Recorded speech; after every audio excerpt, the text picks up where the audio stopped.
Welcome to episode 12 of Jacket Talk for 2025-26. I'm sitting down today with Tommy Inman, advisor for Lebanon FFA. Quick shout out to our sponsors, Missouri Cooperage, Heritage Bank of the Ozarks, and Mercy Hospital. They've graciously donated to the cause this year and made these things possible, and we're excited. I know Heritage is big in the FFA and agriculture world, so excited to have them be a part of this and have you on and have a couple of students on today, Tommy. So. Well, thanks for having us, and we've been watching you guys do this, and number one, thank you again, and appreciate what you guys are doing representing our community. Well, it's been pretty cool. Normally, Jacket Talk is a sports thing, but we've tried to bring in different organizations, and I know FFA's kind of going nuts right now, right? We've been pretty busy, Ramsey. Seemed like used to back in the day, fall was kind of like you sit down in the classroom and you punch out all that curriculum you can, but anymore, I'd just almost say we're just as busy in the fall as we are in the spring when all the contests are starting to roll through. So, yeah. Been crack-a-lacking. Just got back off the bus last week from Indianapolis at the National Convention, FFA National Convention. So, yeah, we're rolling again. I want to dive into that specifically because I want to let's just go right into that. The National Convention, obviously, it's a national convention, right? Yes, sir. What is that like for local students to kind of step out of the Laclede County comfort zone? Well, it's mind-boggling, even for me, Ramsey, as an advisor. Just whenever I first went up there, it's been a long time since I've been up there, back whenever I was these kids' age. But right. We're in the Indianapolis Colts Stadium. Right. That tells you Lucas Oil anything. Stadium. And it's a full house. Right. I mean, everybody's in official dress, which if you ever seen FFA, it's that blue corduroy jacket, and it's just so cool to see walking down the streets down through there. They got another shopping mall just on the outside of the stadium, and I mean, just looks like a sea of blue.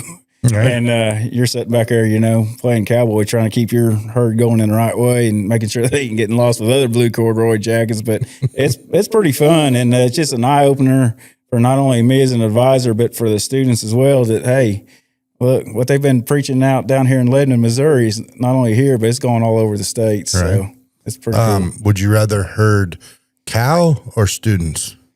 Well, I got some pretty good help here herding kids, but cows don't talk back. Right. But who's more stubborn, students or cows? I'd say the cattle can be a lot more stubborn. I gotcha. What kind of stuff happens at Indianapolis?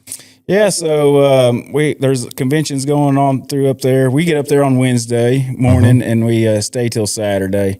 So Wednesday morning, or we're traveling all day Wednesday, get up Thursday morning early, go to first sessions, which is where all the officers and everybody's packed in the Indianapolis, and we're having a session. They have guest speakers there. Right. And then after that, they got a whole expo center of just new technology out there, all the colleges, it's just like a career fair plus an education on top of it. So we spend all day doing that pretty much the first day. Second day, we had a bunch of tours set up. We went to a lady that her and her family, it's the American dream, really. Start off with nothing, and then they wanted to raise shrimp. And they got to raising shrimp there, and we learned a lot about that. But it's just that American dream of, they had a dedication, they had a work ethic, and they went after something they weren't for sure, but it panned out in the long run. Went to a Fair Oaks dairy. Obviously, it's a big old carousel dairy where they milk 60 on one rotation of dairy cows, and they're milking thousands of them. And they also have a consolidated swine facility where kids got to see a swine facility from start to finish. So it's pretty cool. I want to go back to shrimp, though, because I don't know that some people maybe realize that there's farm-raised shrimp and then there's ocean shrimp, right? Yeah, and I learned a lot more, Ramsey. I need my weight in shrimp. And after I got done with that little deal, I was almost half afraid to eat shrimp. Oh, really? Yeah. Because all of our shrimp is coming from across the pond. Right. And the home-raised shrimp that we got here is only like 1%, so very rarely will you ever get it here at our local stores. Oh, really? So do we ship it? Do we export it then? Or we can't produce enough here. Okay. It just stays here. But we just still can't produce enough. And we can't produce it. I'm like, it's coming off shrimp boats. Right. But it's not. It's and not. then Yeah, the things that they do over there is like, I don't know if I'd be eating that stuff or not. So bottom line is, I'm glad for the ones that's raising shrimp here in America. So in Indianapolis, Lebanon FFA came away with some hardware, right? Yeah, we had 8 state degrees. So I'm sure these kids will talk to you more about that, but that's ultimately one of the highest degrees you can get, other than the honorary, which you had to be, pretty much my age to get that. But it's based off their SAE, which is a supervised agriculture experience. It's pretty much like you, Ramsey, if I say, hey, you're in my class, look, you need to find an SAE. What's an SAE? Supervised agriculture experience. You need to find an animal, a job. You need to find something to keep track of financially, how the operation runs, and that's what these kids do. Right. Freshman year till they're seniors. So similar to maybe some of the GoCaps type programs, but zoned in on agriculture, yes, sir. Whether beef, hay, maybe different things. They could be out here working at Carmico or any other placement here in Lebanon. I know some work at a dairy farm and just having a job, they can keep track of that. So it's nothing extravagant. It's just something to teach kids the fundamentals of business and record keeping. Right. With going to Indianapolis and doing well, representing the area, and you mentioned when you were a kid, what's changed in the FFA world? And let me rephrase that. When I was in high school, FFA was FFA. You thought it was just if you lived on a farm or you wore boots or whatever. But I feel like it's kind of transitioning into as much business as it is agriculture, right? Yeah. I mean, obviously, Ramsey, you look at our older generation farmers, there's not very many of them out there. And the ones that are obviously are passing on or selling out, right? Mm-hmm. Ready for the next step. But so back in our day, there was probably a little more farmers around, but now it's hard to find, it's hard for somebody to go out and buy a piece of ground and make a living just strictly off farming. Right. I'd almost say it couldn't be done anymore unless somebody handed it to you, you married into it, or you hit the lottery, right. So anyhow, but you're going to have to work for it. You're going to have to go to town for it. I ain't saying it can't be done, because it can be done, living proof of it, but you're going to have to go the extra mile and work harder to make ends meet at the bank. So Are you seeing more students become involved? Yeah, that's just a myth, Ramsey, about wearing boots, cowboy hat, all that stuff. A lot of our kids have no idea of coming off a farm anymore, and that's totally fine. There are so many career opportunities within agriculture. Right. It's hard to even start to name them all. So there's hundreds of different avenues for kids that are just coming off the farm. They can come off the farm, or they don't even have a farming background. But I'm telling you, they can still have an agriculture in their sights to do. What's the craziest job in agriculture? Man, the craziest job, I'll tell you, the most dangerous one is logging. Logging? Yeah. Okay. Yeah. So that's one of the most dangerous jobs, but I don't know, crazy. Anytime you have to deal with manure, it's not probably a good sign. And that's strictly your job. We all have to deal with it at some point, but when you're the pump guy and sitting on that, I was like, ooh, I don't know if I had to find something else, but good fertilizer. What are numbers like for FFA and kind of kids you got involved this year? Yeah, we got a good group of kids. We're sitting around 220, 240, somewhere in there that's actually involved. Now we got a lot of other kids sitting in classes, but these are the ones that's paid their dues and saying, sign me up, let's roll. Is that trending upward? Does that feel like it's kind of? Yeah, so we've been at a high quite a bit, Ramsey. Word's getting out that they like it, and it's just an avenue that they've never been open to until they get to middle schools, where they kind of did a good job over there getting them started. Hey, there's an opportunity for you, and then we finish them off over at the high school. 4-H has a lot to do with it too when they're young, and the families get them in there. But right. I know you guys are heavily involved. You've got students that show steer, show pigs, all that stuff in the Laclede County Fair. And didn't they? I just saw they're having a relatively famous judge this year. Is that something you're involved with? Yes, I'm not involved with it.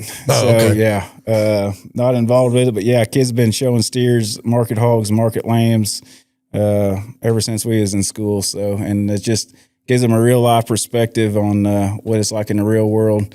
me and you was to ship a potload of cattle out to the feed yard. We want to know their average daily gain. We for sure want to know how they score on the rail and how much meat's hanging there. That's our end goal, because as producers, that's our end goal. We want to feed America and do it efficiently and effectively. What's score on the rail? So when you go to Texas Roadhouse or the T's or something, you want a prime steak if you want to pay for it. Okay. So whenever we ship our cattle there, the USDA is going to get a grader out there and they're going to grade it. There's 5 different classes: prime, choice plus, select, standard, and then your dark cutters. So obviously, if you play that game where you actually retain ownership, send them to the rail. So if you send a potload of calves out to the feed yard, they're going to pay you according to how well they grade. So obviously, if your steers all grade 60% prime, your paycheck's going to reflect that. You're gonna be in pretty good shape, right? You hope so. Yeah, I got you. So, what student comes in freshman level and they say, "Hey, Mr. Inman, I really want to get involved in FFA." What's the how does that flow? Yeah, so freshman year, they've heard about it somehow. They sign up. They tell their counselors they want in, and then right now we're a 3 ag teacher department, so we got Mr. Falzone and Miss Miller there, and we all 3 right now have got at least 1 ag science class. I'm taking the heavy hit on a lot of them. I got a lot of freshmen, but I start them out talking about the history, get them introduced to FFA, the opportunities there is in FFA. Ramsey, I ain't sitting here because of an opportunity I had in FFA. Right. You know what I'm saying? So I'm living proof that it's got opportunities that not in my plan, but in God's plan. So here I am today. But and then once we get through that, you start out down low just like you would in a job, and you're learning all the different trades. And then by the time you're a senior, you're honed in on something specific that you want to do in agriculture, and you want to be really good at it. And go chase it to higher education if you want to. Go chase it to a trade school if you want to, or go out here in the community and go to work if you want to. So you guys kind of structure FFA in like almost a corporate style thing, like come in freshman level, your entry level skills, your shoveling crap or whatever. Yeah. And that's not making light of those positions, but like you're getting on the job training. You're doing all that. Maybe their peers are then kind of coaching them and or being supervisor roles in that next level. Right. Kinda. I mean, yeah, it's Ramsey. You start here in a job and you're going to work your way up, right. and agriculture is the same way. You're going to start here and you're going to get a lot of stuff thrown at you and a lot of curriculum from different varieties of agriculture. We try to hone in on 3 major career pathways within our Lebanon FFA chapter. That's the animal science. Okay. That's the ag mechanic side. We got ag business in there with greenhouse. So those are the 3 major different career pathways. Ag business is part of all of it. Whether you're running a fab shop or running beef cows, it don't matter. You're going to have to know something about ag business and how to handle the banks and teaching those things. Right. But ag mechanics, back to that, Ramsey, that's one that most people don't talk about because they just think, well, that's, my truck or tractor breaks down, I just go take it to mechanic. But really, I mean, they can go to any tech school and learn that trade. And in the shop class, they build some quality projects out of there. You're going to interview one of them today that's built one. And we had Logan Griffin, who built the trailer last year in the ag shop and actually won first place at State Fair, at the Missouri State Fair. Well, that's pretty cool. So, yeah, coming right out of here at your guys' ag shop. So. Awesome. What's kind of tell me the timeline of a year in the FFA? Like you mentioned, it's gotten busier every year. So we start off with an ice cream social, and that's where all the freshman parents really they come get to meet us. They get to meet the officer team. They get the main rundown of how this year is going to run out. Because I mean, it can be kind of frightening if your kid's that gone a lot with some people and don't know what they're doing. Right. Or what is an SAE? You mean you tell me I have to go buy cows? No, that ain't what we're saying. Here's what a true SAE is. It could be a discovery SAE, but so I start off with the ice cream social. Then we're going to go to a softball tournament just to have some fun. We invite the surrounding counties here and play some softball out here at Ashley Park. That's always a good time. We'll take our freshmen to Farm Fest. And then we'll hustle in our biggest fundraiser. The only fundraiser we do, Ramsey, is our labor auction. Right. And you've heard about it. I'm sure all the community know about it. But these kids, it's because of them. we're not going around selling fruit or cookies to raise money. Selling labor. We're selling labor, and these kids are the ones that do it, and they put the work in to do it, and it's beneficial. And as a chapter, we are blessed to have that. What's kind of the community response on that? Like, we've talked to a lot of different people through these sort of things, and the community always ends up supporting. Yeah. And it's got to be no different in that, right? Yeah, you won't find you'd be hard pressed in Missouri to find a stronger community to support our FFA chapter, right, or agriculture in general. And they're always there. And all you got to do is ask them, But they're there. We want to make sure the kids are doing their part too. Right. We don't want it given to them. We want them to work for it. So the community sees that, and they'll come out of the woodwork to come help us. All right. So, kind of give me an idea of what amount of money's raised through that particular project. Yeah. So you don't have to give specifics if you don't want to. All right. I ain't learned nothing I got to hide. We'll have anywhere from 16,000 up to 24,000 in 3 hours in that one night. Oh wow. Yeah. So that's pretty incredible. We'll sell, roughly 180 to 200 kids. Some of them sell for average. Obviously, we got sports, and we hope that students join FFA and play sports both. We want them to work together. Some of them may be out on a softball game or a volleyball game. That's totally fine. They can sell for the average, but I'm telling you, there's people in the community that support it, and we'll just roll with it that way. So that's kind of the price figures on what we. Gotcha. So that's fall. Fall's pretty busy, kind of prepping. What's winter? Kind of, is it scaled down a little bit? What kind of projects are the kids working on? So from Thanksgiving, we're really back in there honing in on it till Christmas. And then I'm here to tell you, Ramsey, when that first year rolls around, we're going to get these kids honed in on a certain skill and get them to get out there to compete around the chapters and FFA contests. So take, for example, they got an ag mechanics contest. Okay. Well, you may be top shop in Lebanon FFA shop, right? But let's go see how you are compared to any other schools in the Missouri, and they get to compete with that welding, oxy-fuel cutting, and just I call it cowboy math, Ramsey. Anytime we break out the pencil and calculators, cowboy math. Cowboy math. And there's cowboy math in everything we do in agriculture. I don't care whether you're pouring concrete or building a structure or welding or any of that. There's cowboy math to it, squaring out a trailer. So. How good are you at cowboy math? Well, I refresh myself quite a bit, Ramsey. The key to teaching is you try to stay one step ahead of the students. Okay, fair. There's a lot that goes into that. I'll tell you one thing I always have to go refresh myself is like laying out a rafter. You know what I mean? Right. Figuring the pitch of a rafter and then laying it out a rafter, which people don't do anymore. It's still an old school way of learning because we just put up trusses. Right. They're prefab trusses. But if you want to go out there and build a dog pen or a she shed or whatever, you can do it yourself with just laying out rafters. So, well, it sounds like you've got that program really kind of rolling, a lot of different opportunities, and I'm intrigued by the fact of I think we look at sports with obviously a level of competition, but the fact that these students that are involved in FFA are getting similar experiences to a football player. But then you mentioned if they're playing sports, we had a couple of baseball boys on last spring that one of the Milliken boys, yes, sir, very involved, and yes, they mentioned how much fun they're having, and they get to do something that they enjoy and play sports, and so it's really cool to see that program grow. Yeah, my hat's off to Coach C and all them coaches. I mean, we don't ever try to battle it out. You know what I mean? We want them to play sports, and we want them to be an FFA if they want. All the coaches for Lebanon's extraordinary to work for. They're outstanding. So FFA just got a lot of opportunities, and until you walk those shoes, I don't think you really get to see all that. It's kind of crazy. You mentioned like 240 students or 240 so roughly in that ballpark figure that are enrolled. Right. Is that pretty consistent? I think I kind of asked that earlier. But. Yeah, I mean, the closest one you'll find close to that is probably band, Ramsey. I mean, they probably got that many out there in the band, but yeah, we're somewhere in that area. Is there anything the community can do to help these students or help FFA particularly? Oh, they have, Ramsey.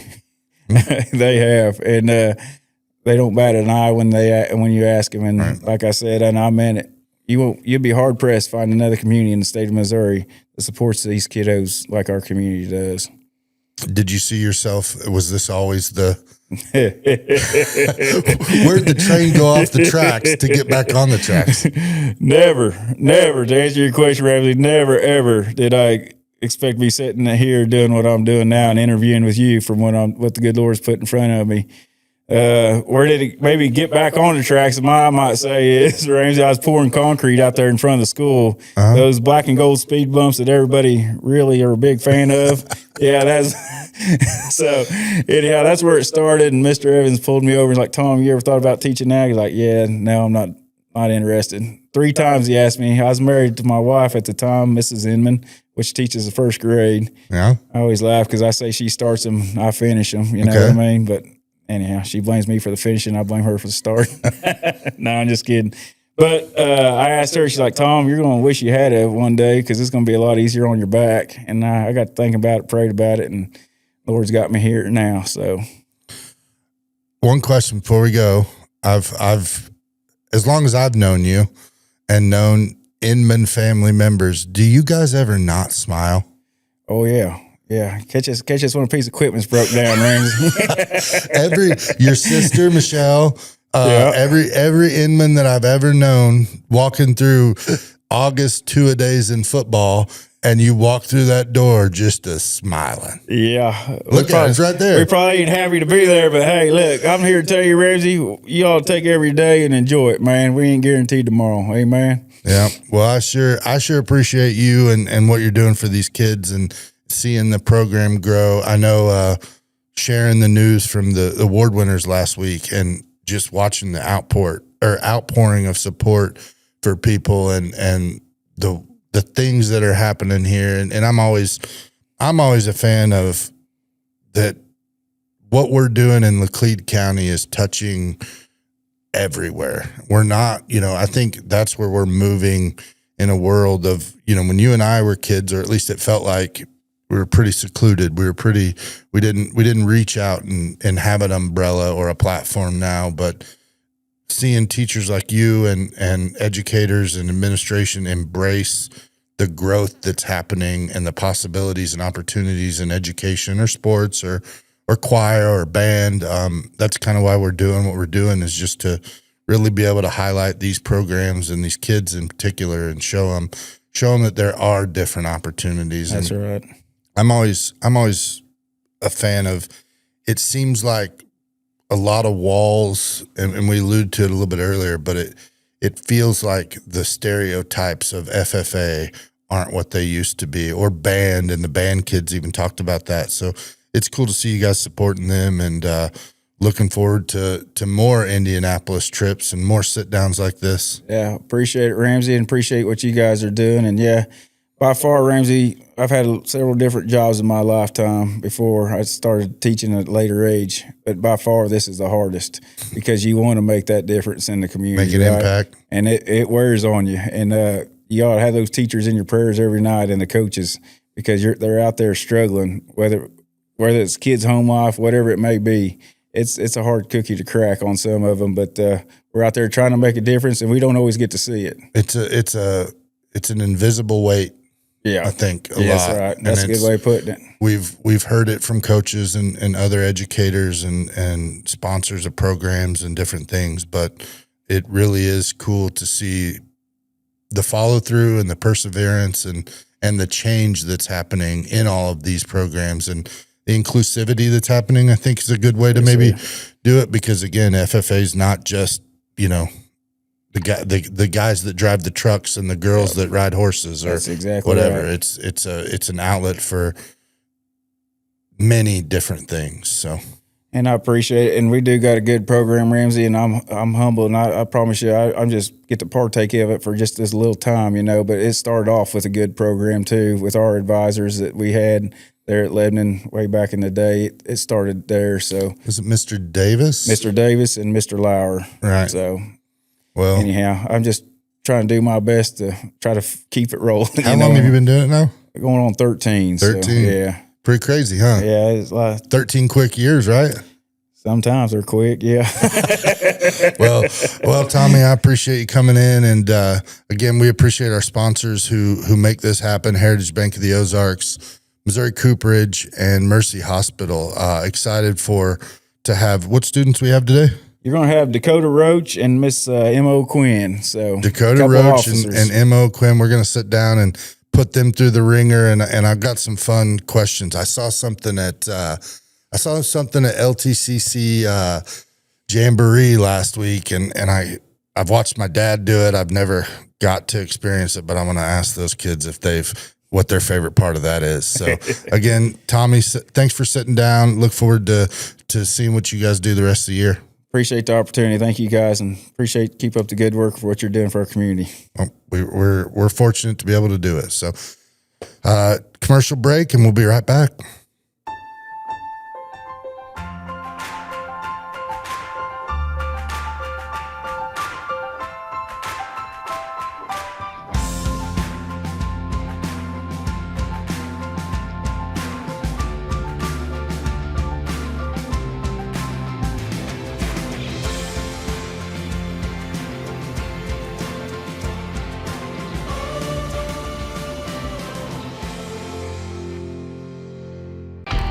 At Independent Stave Company, our mission is for our employees and our community to flourish.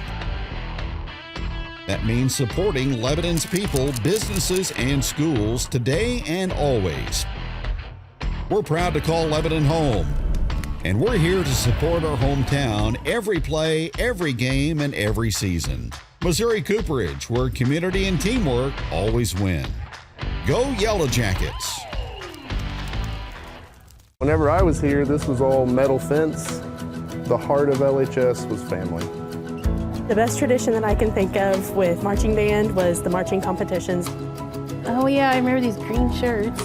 I was most involved with FFA. I also played basketball. I did unbelievably win an award for a poem I wrote. I'm Ryan Southard. I'm Amber Foote. I'm Kayla Burns. I'm Kim Light. I'm the CEO of Heritage Bank of the Ozarks, and I am proud to be a Yellow Jacket neighbor. It was cold. Where'd you go ice fishing? It was Minocqua, Wisconsin. So it's northern Wisconsin. I got you. Did you catch anything? We caught quite a few. I caught 3.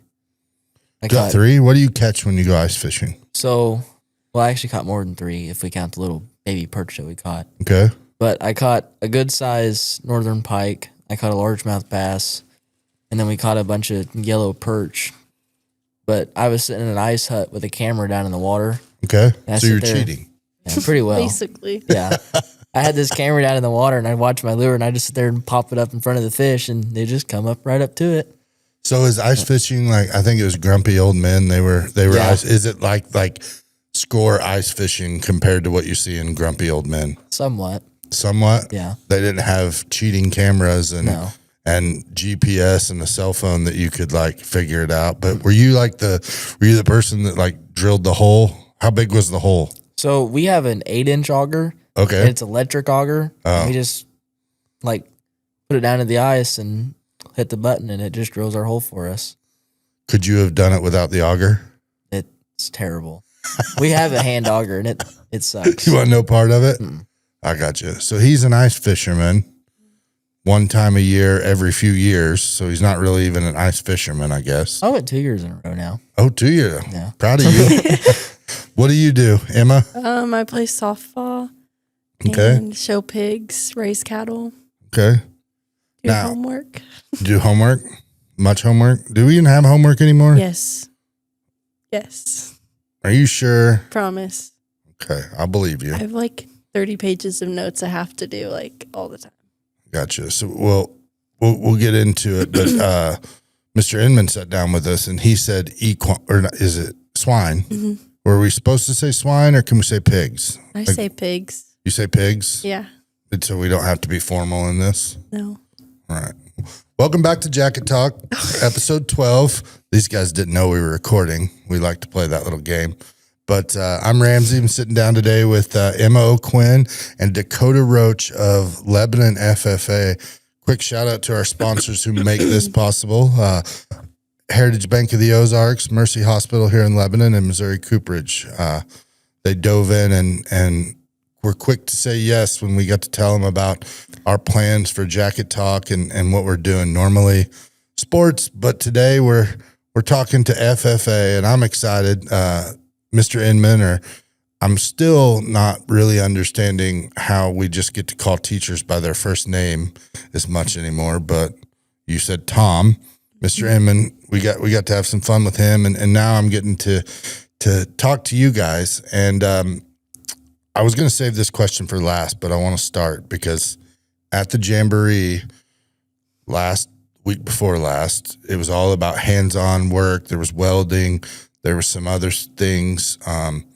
But there was a booth over in the corner, and you got to stick your arm in what was a simulated experience. But tell me about that. I don't know much about like the simulation, but it's called palpating a cow. So that's how you check to see how far along the cow is or if she's even bred at all. I haven't got to work much with that. Like simulation, but it's a really neat experience if you get the chance to palpate a cow. A lot of farmers will call it like sleeving or just preg checking, but palpation is like the technical thing. Have you got to do it, Dakota? I have not messed with the simulator. I wasn't even over in the ag booth during the Jamboree. Have you ever got to actually do that though, or do you? What? Emma works with pigs, correct, or swine? Pigs and cattle. Pigs and cows. Mm-hmm. What do you do in FFA? So I'm more on the ag mech side, like Tommy kind of mentioned. I was the one that built the hay trailer last year. We took it to the Ash Grove Ag Expo. We went to State Fair, County Fair, and a few more just kind of ag mech shows. Oh, and Ozark Empire Fair in Springfield. We took it up there, and it done pretty good. We went alongside with Logan Griffin, and it was definitely a learning experience. To build that trailer. You built it from scratch, or so? How did that work? We built it out of a kit. Like it comes cut and bent. Like all our pipes for the carriage is already bent. Everything's already cut. We did have to modify a few of the uprights for the carriage, but I mean it's really just kind of like Legos, just putting it together. All right. Fun experience. Yeah. What was it like? What was the competing part of it like? So really, the Ag Mech, the Ag Mech Expo in Ash Grove, it was a little different than the fair because the fair, the newspaper lady talked to us a little bit about what we did.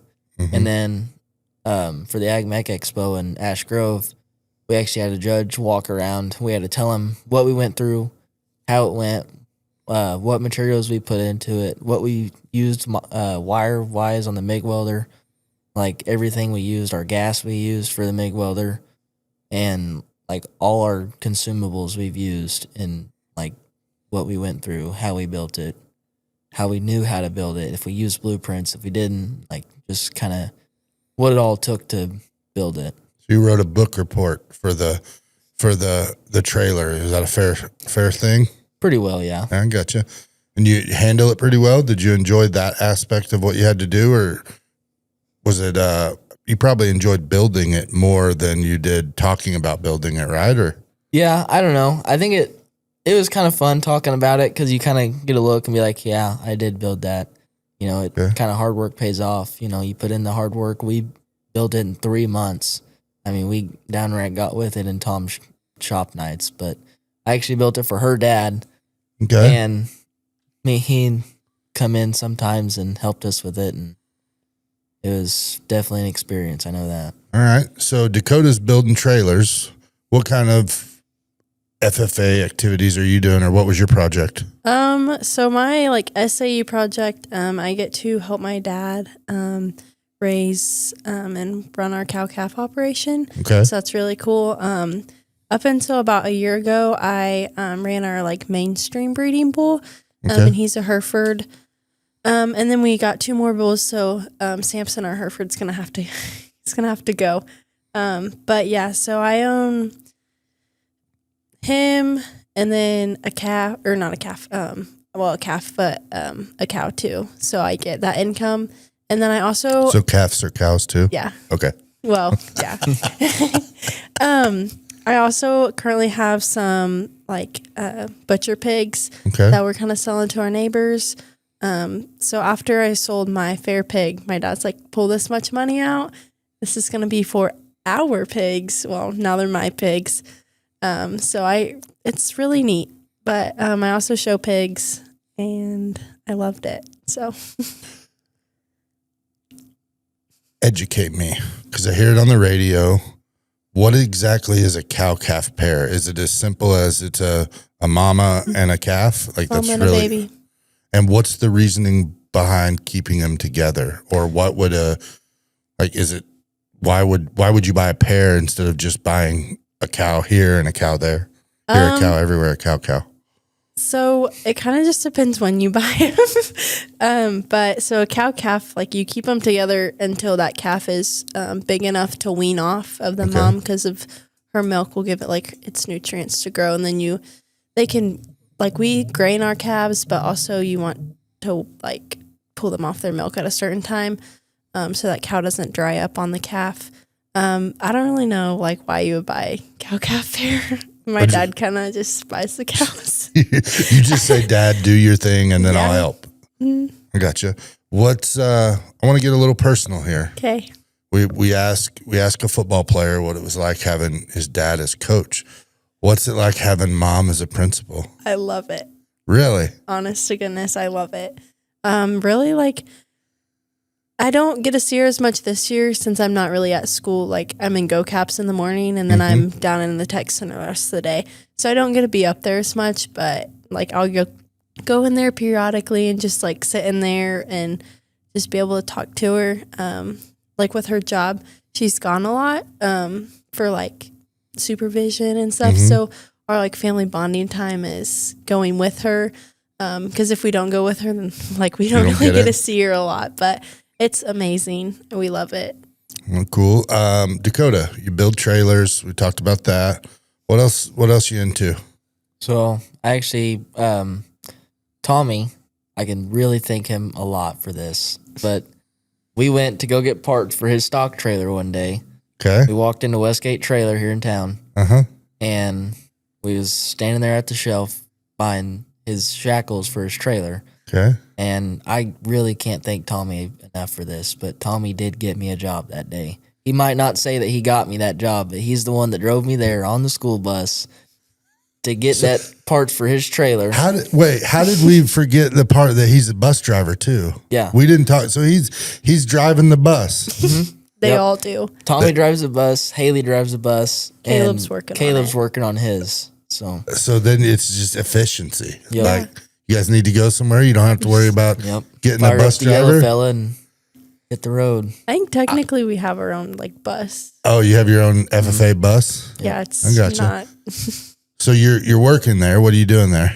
So I work alongside, I think, 4 or 5 different people. I'm all over the place, but we're titled as mechanics, but we do it all. I mean, we work on the trailers. We do maintenance on the trailers. We weld on the trailers. I mean, I do a lot of playing around in the skid steer here recently, just because since we went back to school, I'm not really there all the time. But I get there and I organize a lot. I kind of fix everything up. And then me and our new general manager have kind of gotten tied close together, and then we work alongside each other sometimes. And he puts me in the office sometimes if he really needs me, and just kind of doing whatever he needs me to do.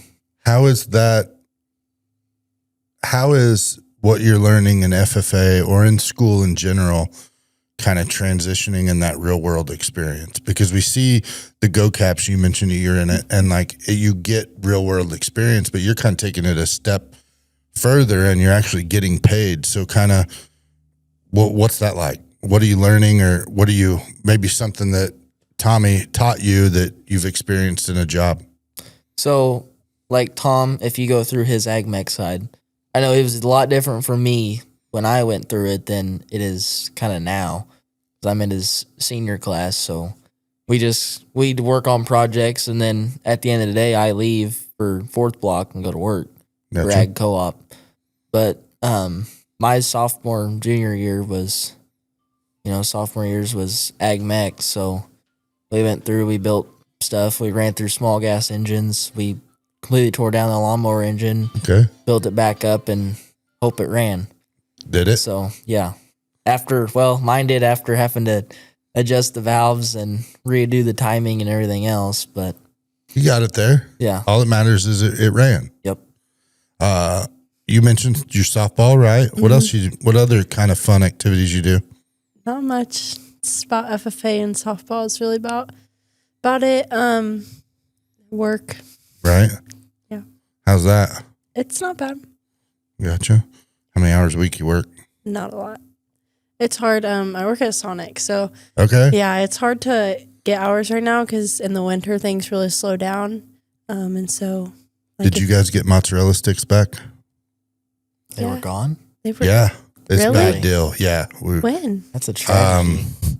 He's laughing back here, but Brian, the guy that makes this all look right, he loves Sonic mozzarella sticks, and Me too. he left the other day to go get some mozzarella sticks and came back with a Burger King bag. And I said, what happened? And he was really upset because they were out. Then I couldn't get away from Sonic mozzarella sticks because I'm at home that night. And my child says, hey, I'm going to go to Sonic. And I assumed it was time for a drink or something, and comes home with a bag of McDonald's. And I looked at her and she said they were out of mozzarella sticks. So my life kind of imploded for a day because the people I spend most of my time with couldn't get their mozzarella sticks. So I don't know what you guys put in them there, but They probably just ran out. what do you get to do at Sonic? Car hop. Okay. I work the window. I really know how to do it all. Ice cream, drinks. I know a little bit of the kitchen, not much, but Okay, I got to ask a question about Sonic now. Are we supposed to tip car hops or not? When I was younger, like you tipped. Now, like I don't even think you get an opportunity to, because you don't carry change. Yeah. So do you want tips or not? Answer me, please. Help me help people tip you. So we actually get waitress pay because we're supposed to get tips, but a lot of times we don't get tips. So I gotcha. Yeah. So it's still okay to tip, because it felt like at a time there, like they were saying, don't tip. So I don't tip. do you wear roller? Wait a minute. I know. Yeah. So like, I don't blame This people. is a whole other conversation. I don't blame people for not tipping because, like, to me, I think a waitress like refill, like get like I gotcha. everything you need. Like, I'm just delivering your food. So like, I get it, but at the same time, like my paycheck is based off people's tips, so kind of take a hit when I don't get tips. I gotcha. Food. We always ask everybody, what are we eating? What's your favorite food? Like at Sonic or in general? Just in general. You answer. I don't know. I have to think about it. So, I don't know. I feel like every time I go out somewhere, I get seafood. Every Okay. time. It's like we was in Indy. Okay. We ate at Cheddar's, and that Okay. was my first time ever eating at Cheddar's. Right. And this was before the shrimp farm. So I got shrimp fajita, like Okay. shrimp. Alfredo. Yeah, shrimp chicken Alfredo. All right. It was really good. Okay. Shrimp Alfredo. I guess a hamburger. You just like a hamburger? Yeah, anywhere I go. Anywhere you go. Hamburger. I don't try new things. Your mom, is she a good cook? Here's your chance to put her on. What's the best thing she makes? Hibachi. Hibachi? So like she goes out on the Blackstone, like, Yeah. and like It's so throws good. down. Yeah. Like, Which I'd is rather really eat hers good. than go to Oh, yeah? Tokyo. It is really good. Really? What's she put in there? It's like chicken, steak, shrimp, It's mostly just like chicken and rice and then like the vegetables. vegetables. You don't know what her special ingredient is? Garlic butter. Garlic butter. Yeah. It's not just garlic or just butter. It's garlic butter. Garlic butter. And Get it's it at good? Walmart. It is really good. Okay. Well, Dr. O'Quinn, sometime Brian won't eat it. We've established that. But sometime, one of these days, we'll need you to go to Sonic, get some mozzarella sticks, and then bring some hibachi to the studio. And then we'll, I think I asked her one time to be on here and she said no. I'll tell her to come. Yeah. We need to get her on here. Gotcha. So what's plans after high school? I'm kind of leaning towards the education side, so I'll probably go to OTC and then transfer to Springfield MSU, or I'm just gonna go to cosmetology school. Okay. So All I don't right. really know. Got But like, continue helping dad, Oh, yeah, continue in for some sure. sort of ag kind of thing. Are you showing this year as well? Yes. I'm really excited. That's what I'm looking forward to. Have you started like prep? Like when does that kind of start? So to look for like our county fair pigs, you want them born in December. So technically like they're not born yet. But mine last year was a January pig, and he didn't make weight, but things worked out in the end. But gotcha. Yeah. What about you, Dakota? What's next? So really what's next is I actually just got the application today. Okay. Like, I am dead set on it, getting ready to pay my spot in. But I'm going to a tech school. Okay. In Stockton, Missouri. I'm going to Iron Eagle Welding Academy. Okay. All right. And plan is to travel for a few years, then find somewhere to settle down and start doing custom metal fence and entryways for farmers. Place that has the cheddars. Maybe. or a shrimp farm close by, maybe? Maybe not a shrimp farm. Okay. What I'm excited for you. I know the welding program is it's a quick way to get to where you want to be, right? Mm-hmm. I think that's one thing that maybe we get caught up in a little bit in the traditional model of higher education, but in the trade schools, and like, what's the timeline like that? Like, so I think it's a 3.5 month course. Okay. And it's 3.5 months. And then after that, it's lifetime job placement, and they help you out. I mean, lifetime touch-ups. You can come back and say, hey, I need to brush up on MIG welding a little bit because I haven't done it in a few years. Come back and they'll set you up, and you'll sit there and you'll just weld. I mean, however much you want to weld, and then you'll just leave and move on. Awesome. And so you're filling out that application and getting your spot. Yeah. And then like when you think you'll start? I don't know yet. I think they're backed up to August right now. Pretty start dates in August. Pretty popular program. Yep. You seem pretty supportive of the welding thing. That's cool. When are you going to decide between education or cosmetology? I don't know. It's like, I know it's like one extreme to the other. Right. So I don't know yet. I know like part of me, okay, I always like get ahead of myself, but part of me is calling me to like teaching. And then there's another part of me like pulling me to like ag or like livestock vet, and then cosmetology or labor and deliver. Like those are kind of like the four main, like, yeah. That's a broad brush. Yeah, it's crazy. Okay. I just like, I don't know. Those are just the four main things. I've always like said, like, as long as I get to help people, I don't care what I do. So. Well, you've got, I mean, every one of those helps people in some way, shape, or form. Yeah. So that's pretty cool. What kind of music we listening to? Country. All right. Same with you, Dakota? Yeah. Worship music. We get that quite a bit. Country music. What do we listen to? Cody Johnson, Meg Maroney, The Chicks. 90s country. So if you're going 90s country, are you listening to the Dixie Chicks, or are you going back to the Chicks? Because what are you supposed? They changed their name. I know. Whatever. Favorite Chick song? Probably Ready to Run. Okay. What are you listening to? Well, kind of a lot of it. Listen to a little bit of the newer stuff that makes a little sense, but not all of it. And then a lot of just the older stuff. And then here and there, I'll listen to some classic rock because my dad grew up in the 70s, so I got you. He listened to a lot of that, and I grew up on 104.7 The Cave, so it's a lot of rock music. All right. So when you say older country or older stuff, like we going all the way back, like Johnny Cash style, like Hank, Waylon, that sort of thing. Because like I like Garth Brooks. I consider that older country, so that's kind of my wheelhouse. But I'll jam out to some Morgan Wallen, some Luke Combs, Eric Church. That's kind of that newer, but still a little bit more of an older style country. Yeah, I got you. We read anything? A little bit. I used to read a lot. I don't really read a lot anymore. Right. What kind of books did you like to read? Romance. Okay.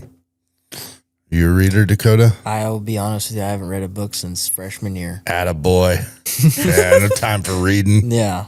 The most I've read is probably an engine manual. That's about it. Okay, fair. That's educational reading.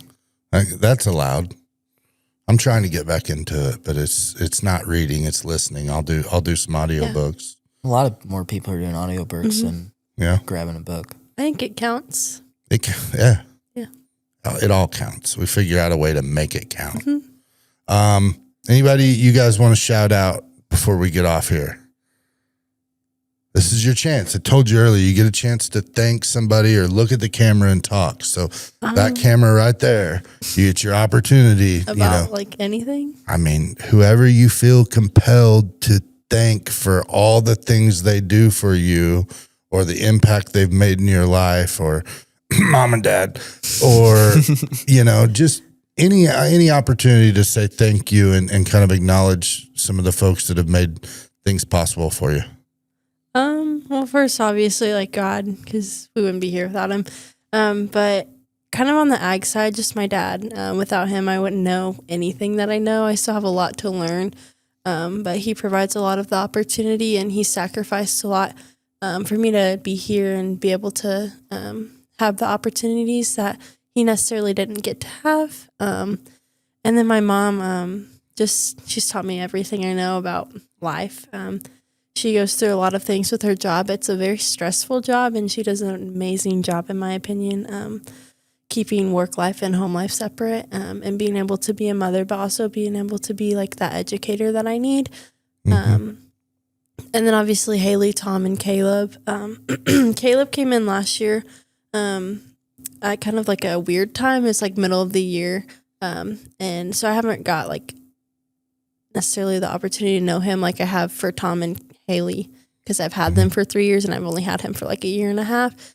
But he stepped up and helped us with dairy cattle last year. Him and Tommy did, and I'm really excited to see where that goes this year. So just a huge shout out to them, and really just everyone who's in the community who helps this world work.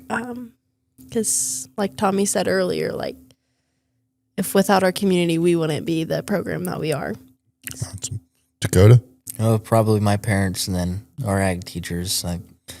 They've really helped us out a lot. Everybody thinks that FFA, like you said, just a bunch of people with the words boots or live on a farm. It's a family.